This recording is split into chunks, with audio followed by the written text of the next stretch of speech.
Welcome back, guys, to Bald Father Bets. So I have made it back home through all of the travel mess, and we are ready to go. So quick recap, and then our pick for Monday Night Football. But first, please make sure you are subscribed to the channel, notifications on, and then like, share, comment on this video. Help support us, help get us in the YouTube algorithm, help grow our subscriber base. That's really the only thing that we ask around here as we hand out winners. So recap of Saturday and Sunday. So Saturday 3 and 6, Sunday 9 and 5. So overall winner between the two games. Packers almost did it for us there at the very end. I thought when Darnold let that pass go, and Akers had to kind of stop and then come back for it, I was like, oh, he's gonna drop it, but he didn't. He got his fingertips on it and held it, which got the Vikings that win there. Curious if the Vikings would have gone for that on 4th and 2.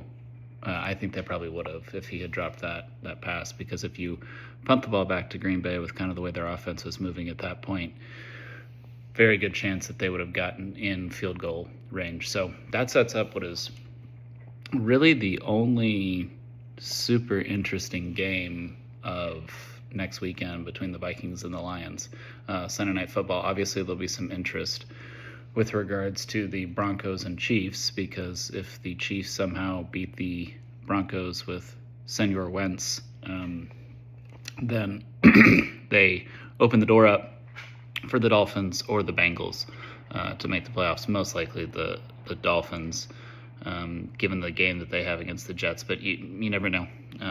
Obviously, Jets could beat the Dolphins, Chiefs could beat the Broncos, and then we got Joey Burrow in the playoffs. But really not a whole lot of drama headed into the last weekend, less than there would usually be. The Rams got what they needed, and that they needed 3 out of 5 teams, any combination of 3 out of 5 teams to win this past weekend, and they did.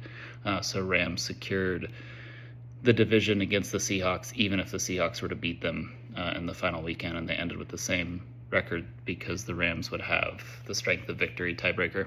So yeah, not a whole lot of drama headed into the last week. Obviously tomorrow and then Wednesday, we got some big uns.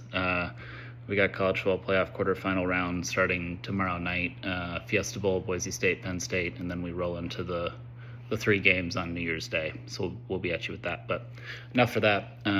Play for tonight. This was one that I loved because I thought the Packers were going to beat the Vikings, obviously, since I picked it. I don't love it as much, but I still like it. We're going with the Lions tonight. Had this been for number 1 overall seed, and then you get to take the game off against the Vikings next week, get the bye, it would have been a larger unit play. But we're going with the Lions. We're going to lay it with them. We're going to do it for 3 units. Like I said,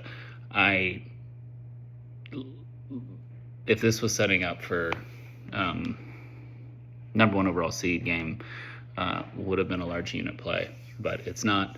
It is actually doesn't really mean anything for the Lions season, but there is the revenge factor.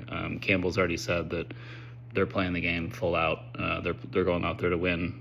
Just kind of a mentality. I don't think the Lions are big on taking games off until something is actually clinched or won, and they feel like they don't want to get out of rhythm, which understandable.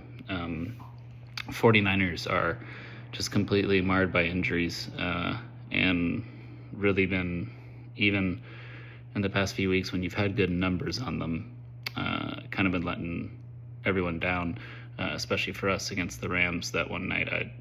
When they only gave up 12 points on defense but could only muster 6 points on offense, that was pretty bad against a Rams defense, which can be suspect. So anyway, not trusting the 49ers with the injury bug tonight.